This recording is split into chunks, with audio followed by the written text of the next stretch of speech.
Ptolemy II Philadelphus was the king of Ptolemaic Egypt from 283 to 246 BCE. He was the son of the founder of the Ptolemaic kingdom, Ptolemy I Soter and Berenice, and was educated by Philetas of Kos. He had two half-brothers, Ptolemy Keraunos and Meleger, who both became kings of Macedonia, and who both died in the Gallic invasion of 280–279 BCE. Ptolemy was first married to Arsinoe I, daughter of Lysimachus, who was the mother of his legitimate children. After her repudiation, he married his full sister Arsinoe II, the widow of Lysimachus. During Ptolemy's reign, the material and literary splendor of the Alexandrian court was at its height. He promoted the Museum and Library of Alexandria, and he erected a commemorative stela, the Great Mendes Stela. Reign. Ptolemy II began his reign as co-regent with his father Ptolemy I from c. 285 BCE to c. 283 BCE, and maintained a splendid court in Alexandria. Egypt was involved in several wars during his reign.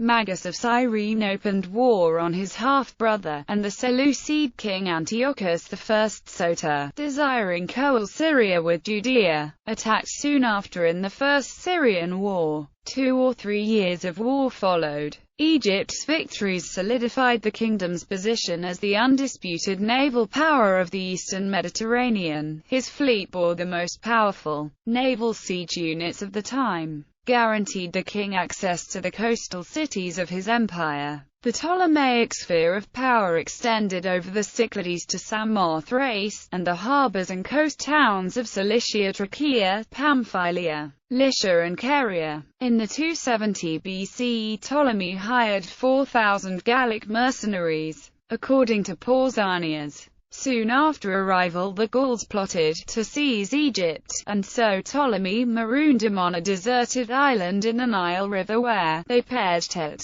one another's hands or by famine. The victory won by Antigonus II Gonatash, king of Macedonia, over the Egyptian fleet at Kos did not long interrupt Ptolemy's command of the Aegean Sea. In a second Syrian war with the Seleucid kingdom, under Antiochus II Theos, Ptolemy sustained losses on the seaboard of Asia Minor and agreed to a peace by which Antiochus married his daughter Berenice. Ptolemy was of a delicate constitution. Elias Joseph Bickerman gives the date of his death as January 29. Family. Ptolemy's first wife, Arsinoe I, daughter of Lysimachus, was the mother of his legitimate children. Ptolemy III Euergetes, his successor, Lysimachus. Berenice Pharnaphorus married Antiochus II Theos, king of Syria. After her repudiation, he married his full sister Arsinoe II, the widow of Lysimachus, an Egyptian custom, which brought him her Aegean possessions. He also had several concubines.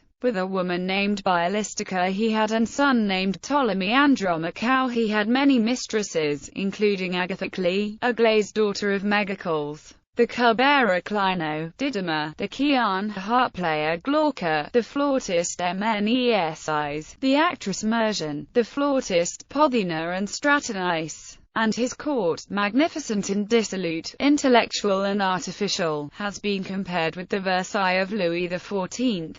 Ptolemy deified his parents and his sister wife after their deaths. Court. The material and literary splendor of the Alexandrian court was at its height under Ptolemy II. Pomp and splendor flourished. He had exotic animals of far-off lands sent to Alexandria, and staged a procession in Alexandria in honor of Dionysus led by 24 chariots drawn by elephants and a procession of lions, leopards, panthers, camels, antelopes, wild asses, ostriches, a bear, a giraffe and a rhinoceros. According to scholars, most of the animals were in pairs, as many as 8 pairs of ostriches, and although the ordinary chariots were likely led by a single elephant, Others, which carried a 7-foot-tall golden statue, may have been led by 4. Although an enthusiast for Hellenic culture, he also adopted Egyptian religious concepts, which helped to bolster his image as a sovereign. Callimachus, keeper of the library, Theocritus, and a host of lesser poets, glorified the Ptolemaic family. Ptolemy himself was eager to increase the library and to patronize scientific research.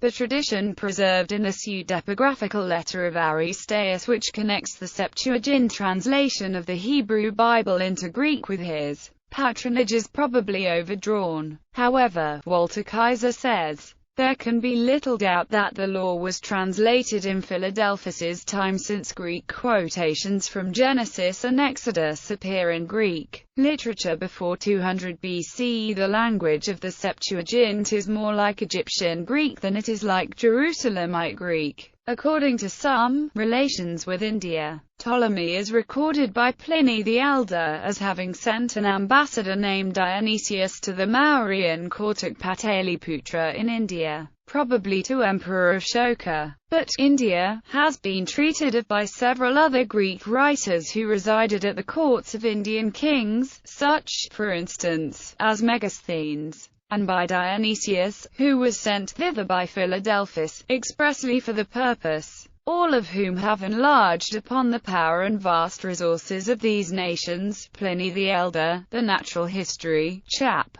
21. He is also mentioned in the Edicts of Ashoka as a recipient of the Buddhist proselytism of Ashoka. Bibliography. Clayton, Peter A. Chronicles of the Pharaohs. The reign-by-reign record of the rulers and dynasties of ancient Egypt. Thames and Hudson. ISBN 0-500-28628-0. Paul McKechnie, Philippe Guillaume, Ptolemy II Philadelphus and His World. This article incorporates text from a publication now in the public domain. Chisholm, Hugh, ed. Encyclopædia Britannica. Cambridge University Press.